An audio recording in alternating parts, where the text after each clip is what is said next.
तेरी रुसवाइयों से डरता हूँ जब तेरे शहर से गुजरता हूँ।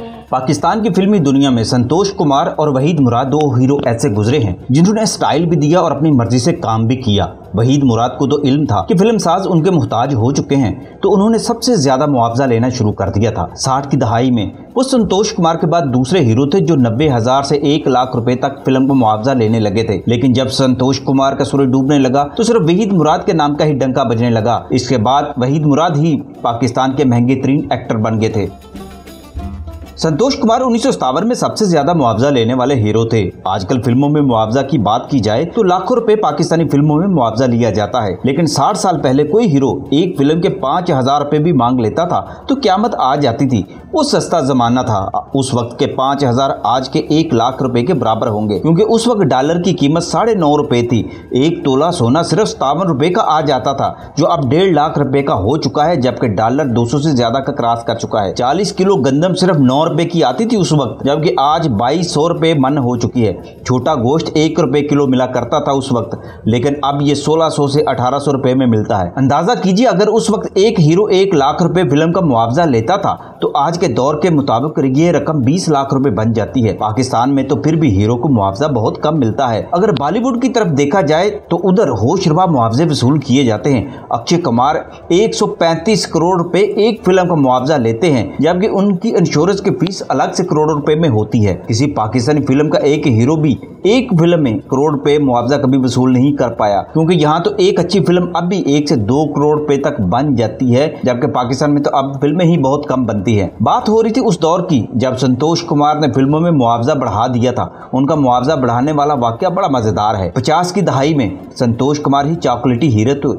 और हर फिल्म साज की वो जरूरत है। पब्लिक भी उनकी डिमांड करती थी, मगर वो मनमौजी बहुत थे। संतोष कुमार के बारे में मशहूर था कि वो इंतहाई आराम पसंद हैं। रात को देर से सोना यानी सहरी के वक्त वो 5 बजे के करीब सोया करते थे और सुबह देर से उठना उनके मामूल में शामिल था। शूटिंग का वक्त 10 बजे मुकर्रर होता था, मगर वो 12-1 बजे से पहले कभी स्टूडियो नहीं पहुंचा करते थे। संतोष कुमार के देर से स्टूडियो पहुंचने की वजह से हर एक को परेशानी और मुश्किल पेश आती थी, मगर वो सबकी जरूरत थी और लोग बर्दाश्त करते थे। अव्वल तो सभी जान गए थे कि उनका सुबह के वक्त शूटिंग के लिए पहुंचना मुश्किल ही नहीं, नामुमकिन भी है। दूसरे, वो जब सेट पर आते तो अपनी खुश मिजाजी और जिंदा दिली से सारी कसर पूरी कर देते थे। काम करने में उन्हें कभी तामुल नहीं हुआ था।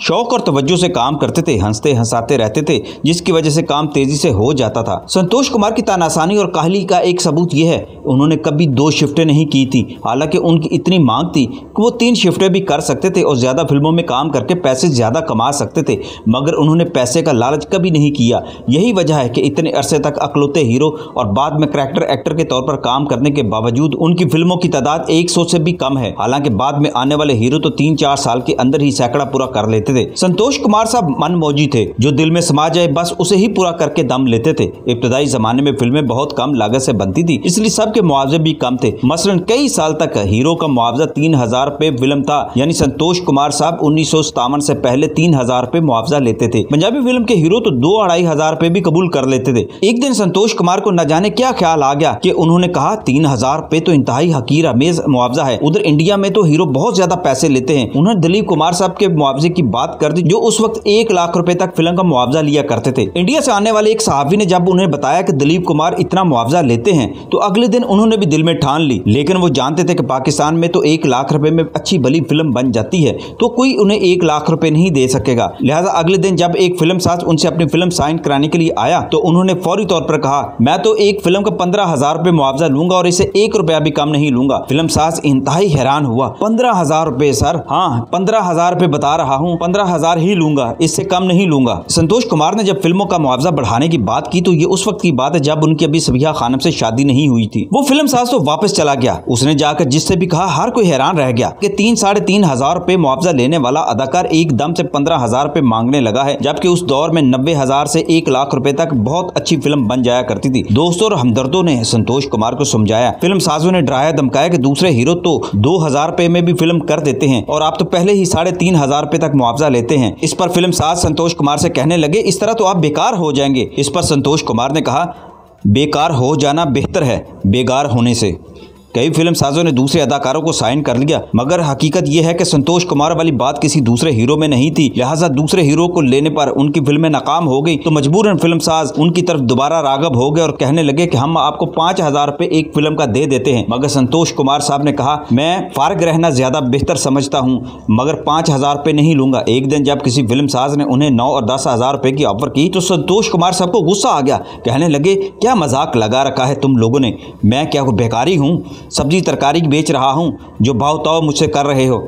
फिल्म साज कहने लगा, फिल्म भी तो बिजनेस है संतोष साहब, भाव ताव तो इसमें होता है और कमी बेशी तो होती रहती है। संतोष कुमार कहने लगे, तो फिर समझ लीजिए ये बाटा वाला रेट है मेरा, इसमें कोई कमी बेशी नहीं होगी। संतोष कुमार अपने मुआवजे पर डट गए और कुछ अरसा वो घर भी बैठे रहे। आखिर फिल्म साजों को उनकी बात मानना पड़ी और उन्हें एक फिल्म का मुआवजा 15,000 मिलने लगा। बाद में तो इसमें भी इजाफा होता चला गया। सबिहा खानम से शादी के बाद उनकी फिल्में ऊपर तले हिट होने लगी और फिल्म बीनों में भी उनकी मकबूलियत बढ़ गई। तो एक दिन सुना गया कि उन दोनों ने एक फिल्म में काम करने का मुआवजा 90 हज़ार कर दिया है। जिसने सुना वो हैरान रह गया कि ये कैसे मुमकिन है, मगर ये हकीकत थी। संतोष कुमार और सबिहा ने जो अरूज देखा वो बहुत कम आर्टिस्टों के हिस्से में आया था। संतोश कुमार ने ये मुआवजा 1957-58 में वसूल करना शुरू किया था, मगर 60 की दहाई के बाद जब वो कैरेक्टर एक्टिंग में चले गए तो उनका मुआवजा बहरहाल एक हद तक कायम रहा, लेकिन उसके बाद कम होता चला गया। लेकिन दूसरे हीरो हमेशा संतोष कुमार साहब की मिसाल दिया करते थे कि संतोष कुमार साहब ने हम पर बहुत बड़ा एहसान किया है कि उन्होंने सस्ते हीरो को महंगा हीरो बनने का रास्ता दिखा दिया था। और जिसके बाद 60 की दहाई के बाद तो फिल्मी हीरो का मुआवजा बढ़ता चला गया, जबकि दूसरी तरफ हीरोइन सबसे पहले शमीम आरा बेगम ने 1 लाख रुपए फिल्म का मुआवजा कर दिया था, जिसके बाद दूसरी हीरो ने भी मुआवजे में इजाफा कर दिया था और फिर ये ट्रेंड बढ़ता ही चला गया।